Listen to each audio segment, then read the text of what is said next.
Hey guys, Mr. Betts here. We're going to continue exploring how to find information about functions by using the derivative and the second derivative. And we're going to start with some information that we can get from the second derivative in addition to just the concavity of the function. So let's consider a function that has at some point a first derivative that's equal to 0 and a second derivative that's positive. So each of these pieces of information gives us a little bit of information. The first one, the first derivative equals 0, means that we're going to have a horizontal tangent.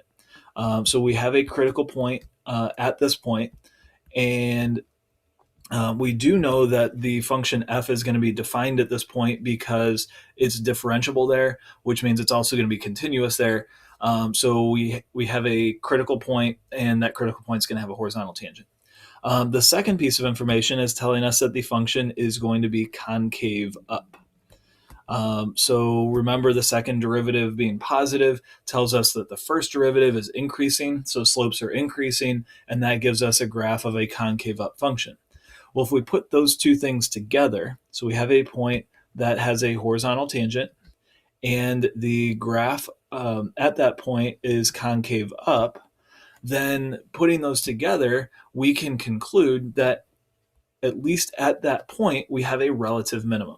So we don't know what's going on over here, and we don't know what's going on over here, but we do know that in this neighborhood around that point, since it's concave up and has a horizontal tangent, it has to be a relative minimum. If we were to flip this around and say that the second derivative is negative and therefore concave down, then we could conclude that it's going to be a relative maximum using the same reasoning. So this gives us what's called the second derivative test. And the second derivative test just gives us another way of finding relative extrema.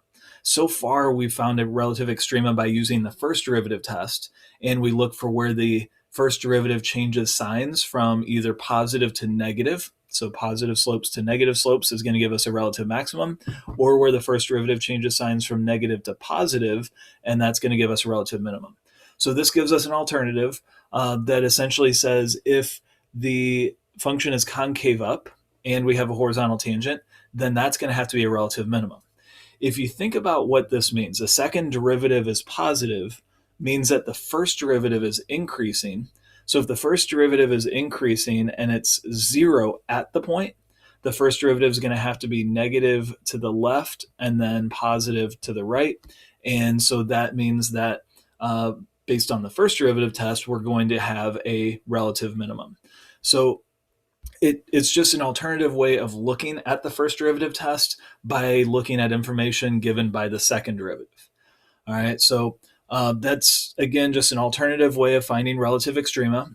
One other thing that we want to look at here is, say, a function here that is continuous. I have it on a closed interval. Really, it just needs to be continuous on some interval. So let's draw a function that meets all these criteria here. It has one critical point. Okay, notice that it doesn't say anything about that critical point being a point where the derivative equals 0 or the derivative undefined. So we'll have to try out both of those and see what happens. And the last thing is that critical point is going to be a relative minimum. We could do this with a relative maximum either, but we're going to explore this with a relative minimum. So on our x-axis here, I've got A, I've got B. Remember, our function is going to have to be continuous. And then at C, this point here is going to be a relative minimum. So we know that the function is increasing to the right and decreasing to the left. So what we want to do is figure out, okay, what has to be true about this function extending all the way to the endpoints of this interval. So remember, it only has one critical point on this interval. So I can't draw this by doing something like this and turning, because that's going to give us another critical point here. So that's not allowed. I also can't do something like this because the function's continuous. So knowing that the function doesn't have any more critical points, then I know that the function has to keep rising, has to be increasing to the right, and it has to keep rising as we go to the left or decreasing as we go to the right. So it has to look like this.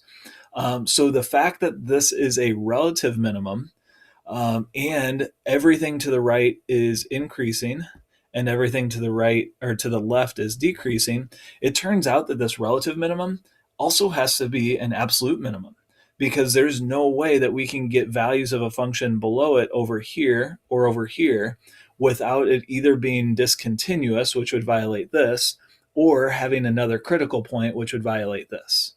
So this gives us an extension of the first derivative test that essentially says if a function is always decreasing to the left of some point and always increasing to the right of that point, not only where the derivative changes from negative to positive, or the function changes from decreasing to increasing, not only is that a relative minimum, but since it's the only place that it happens, it's also going to be an absolute minimum.